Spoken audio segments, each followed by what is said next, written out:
Hello everyone, আজ আমি সম্পূর্ণ নিরামিষ দারুণ টেস্টি চানা মশলা বানিয়েছি। এটা দেখতে যতটা সুন্দর হয়েছিল, খেতেও কিন্তু দারুণ হয়েছিল।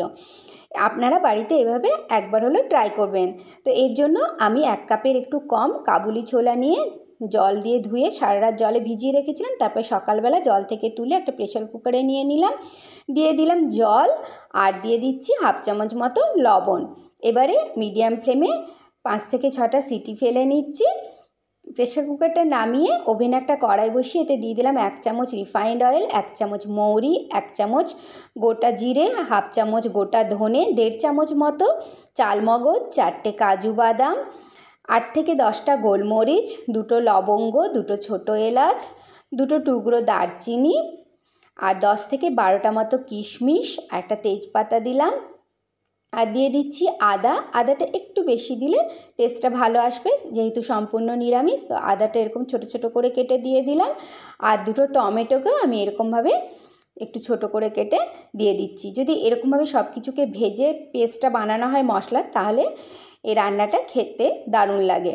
তো এবারে সব কিছুকে একটু নাড়াচাড়া করে হালকা একটু ভেজে নিলাম। তারপরে ওভেন থেকে এটা নামিয়ে কড়াইটা নামিয়ে নিয়ে আমি একটা প্লেটের মধ্যে সব কিছুকে ট্রান্সফার করে দিলাম।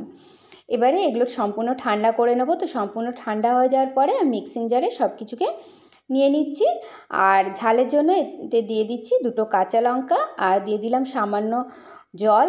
এবারে এটা পেস্টটা তাতে সুবিধা হবে বানাতে। এবারে এটা মিক্সিতে ঘুরিয়ে একটা পেস্ট বানিয়ে নিচ্ছি। এদিকে ওই কড়াইটাই আবার ওভেনে বসিয়ে এতে দিয়ে দিলাম 1 চামচ রিফাইন্ড অয়েল, 1/2 চামচ মতো বাটার আর দিয়ে দিলাম সামান্য কালো জিরে, সামান্য গোটা জিরে। তারপরে এগুলো ভাজা ভাজা হয়ে গেলে এতে যে মশলার পেস্টটা বানিয়েছিলাম সেটা দিয়ে দিলাম। আর দিয়ে দিলাম 1/2 চামচ মতো লবণ, 1/2 চামচ হলুদের গুঁড়ো, 1/2 চামচ কাশ্মীরি লাল লঙ্কার গুঁড়ো, এতে কালারটা ভালো আসবে। আর দিয়ে দিচ্ছি 1/2 চামচ মতো চানা মশলা।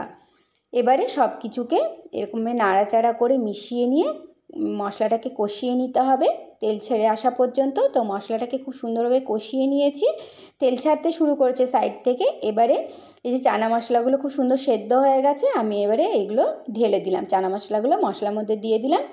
তারপরে এরকমভাবে নাড়াচাড়া করে মিশিয়ে দিলাম। এবারে ফুটে আসা পর্যন্ত অপেক্ষা করব। ফুটে এলে এতে দিয়ে দিলাম 1 চামচ কসুরি মেথি আর সামান্য গরম মশলার গুঁড়ো দিলাম আর দিয়ে দিলাম 1/2 চামচ মতো চিনিটা দিলে সম্পূর্ণ নিরামিষ যেহেতু টেস্টটা ভালো আসে। এবার নাড়াচাড়া করে সব কিছুকে মিশিয়ে দেওয়ার পরে ওভেনের ফ্লেমটাকে মিডিয়ামে করে 3 থেকে 4 মিনিট আমি ঢাকা দিয়ে রাখলাম। 4 মিনিট পর ঢাকাটা খুলে এগুলো নাড়াচাড়া করে নিলাম। তৈরি হয়ে গেল দারুণ tasty chana masala. Please do like, comment, share and subscribe to my channel. আজ এই পর্যন্তই, দেখা হচ্ছে পরের ভিডিওতে। Thank you so much.